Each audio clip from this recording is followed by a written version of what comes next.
5 little blood cells journeyed through the abandoned funhouse.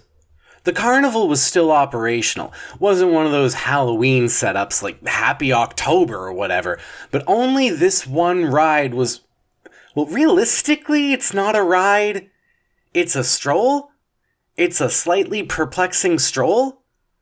I'm not sure how that wound up a theme park mainstay in the first place.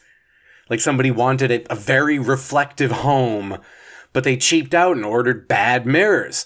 They're like, I'm gonna find some lemonade to make out of this, but good God, I need ideas. So they brought together the greatest minds of the generation. All 14 of them. Rented out the Elks Club. Brought all these mirrors and said, what do I do? Hello, I'm very wealthy. I don't know why I cheaped out. I have hired you, retained your services. And one of them said, oh, this is an act of pure altruism on my part. I don't require compensation.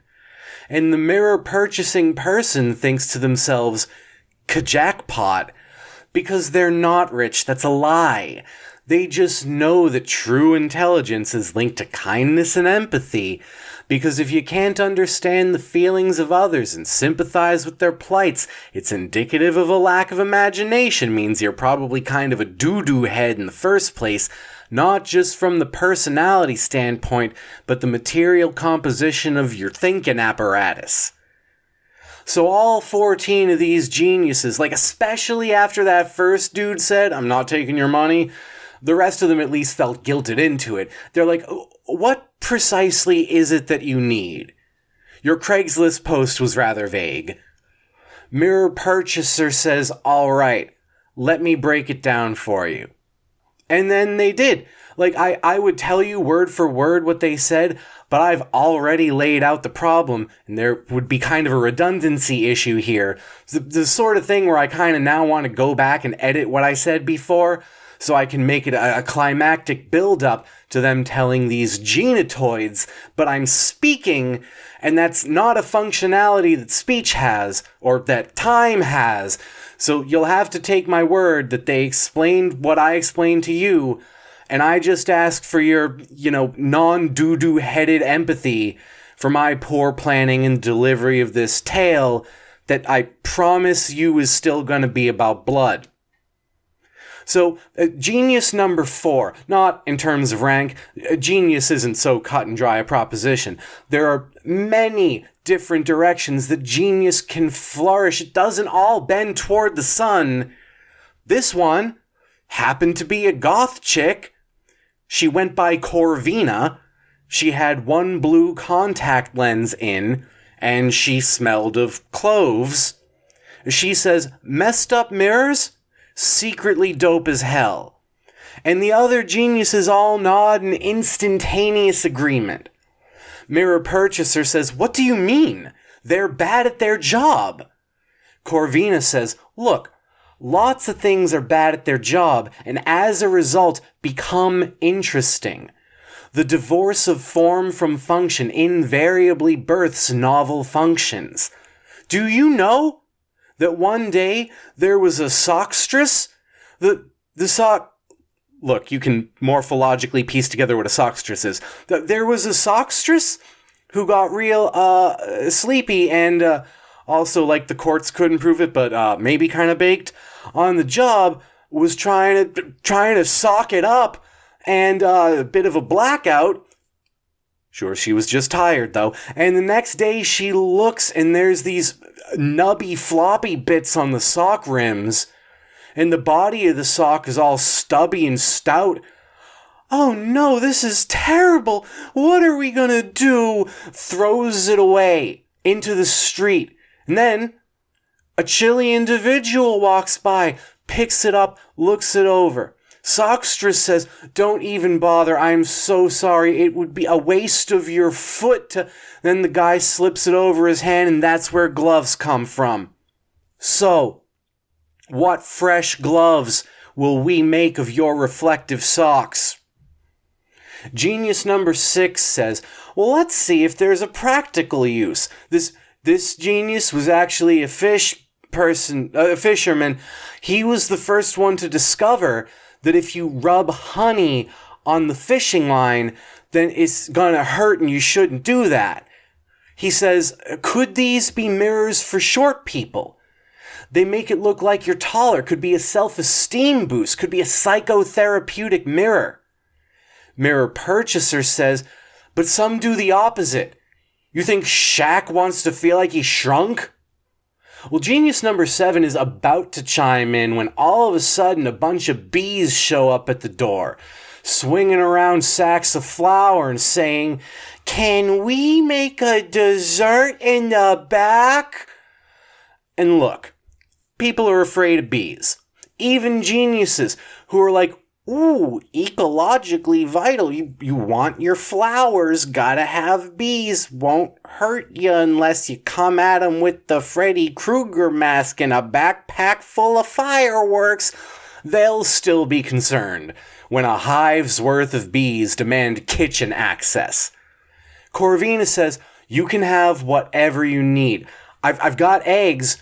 Reaches into her pocket and hands them eggs. Genius number 2 goes, Corvina, what the hell are you carrying eggs around for? Seems like something a dumb person would do. Corvina crosses her arms and says, and yet here we are, saving the day with my eggs. So genius number 2 is like, oh, turns out I'm a moron. I'm sorry, I got lost. I was trying to find my pet loofah. Goodbye. So then we're down to 13 geniuses. Genius number 12 says, why don't we just mess these mirrors around, see if inspiration strikes? And they were dead set on finding something useful here. Time travel, one of those perpetual motion machines that gets the physicists all sweaty. But it's so many mirrors. Mirror purchasers' plan was, hey, I want to be a narcissist. Right now, kind of hate myself, but maybe if I start walking the walk, I'll be able to live that life. And mirrors, though, that's where Jimi Hendrix comes from. One day, the magics reverberated throughout the light, and a grumbling noise erupted from the side of the wall. Okay, that's the entire wall. Walls are just big sides. The noise transmuted into a ripping solo. Land of the free, home of the brave, and then some feedback that represents Vietnam or something. I'm not... My dad's the one who's really into Woodstock. Ask him. Here and now, though, they smell something real delicious. Coming from the back, coming from the bees. Too delicious to ignore. They're like, okay, that might be donuts. Like honey donuts. Like honey-dipped donuts with actual honey. Let's hit the kitchen. But they couldn't find their way. There's so many craptastic mirrors, everybody gets lost. 2 of them, never seen again. The theory is their stomachs got detached from their body and slurped into the beyond lands as a kind of, flesh for flesh trade. We gave you Hendrix, now your belly is mine. The bees buzz on out and freaking lose it when they see the mirrors. They're like, oh my god, I'm so tall now. What happened? What was in those eggs? Friggin' Corvina! They chase Corvina down. Corvina reaches into the other pocket, pulls out a water balloon full of lighter fluid, nails one right in the stinger, flicks a match, and they erupt. Elk's club burns to the ground, but the mirrors survive, warped even further by the heat. Corvina steps out the door, clove cigarette in her lips lit off of her arson, like, this was a fun afternoon, and just walks home. Everybody else is dead. Eventually, carnies show up. Like, if you buy bananas in the summer, you're gonna have fruit flies no matter what. Well, you abandon a haunting oddity, carnies will crop up. The carnival builds up around it. So what are your attractions this carnival? Well, we have a behemoth machine that's a cross between construction equipment and one big piston that will launch you up toward the cloud line, then plunge you back down to Earth with the force of a meteor in complete safety. This will cost you $1.50. And then we also have a confusing room that used to be the Elks Club. It doesn't bring in money, and it's only the carny who draws the short straw runs that ride for the day.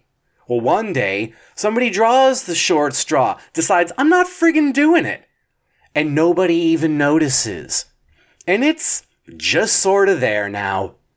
No one's interested enough to notice it's unmanned. Except for these 5 droplets of blood who are journeying through. I promised you this plot thread would come back and you doubted me. The blood buddies have a decent time. They find the exit but say, oh, we're having too much fun here. Turn around, everybody. Let's go find the other exit. And the genius of the blood cells says, that's not how mazes work. There won't be another exit. But the genius had not accounted for the dimensional rift involved. They slip through. There's 2 severed stomachs cowering under a table. There's all these half-formed bodies and tubes floating all Palpatine-esque and clutching 6 strings. One of these Hendrices presses its vacant eye sockets and tongueless mouth up against the glass and goes, Foxy lady! Foxy lady!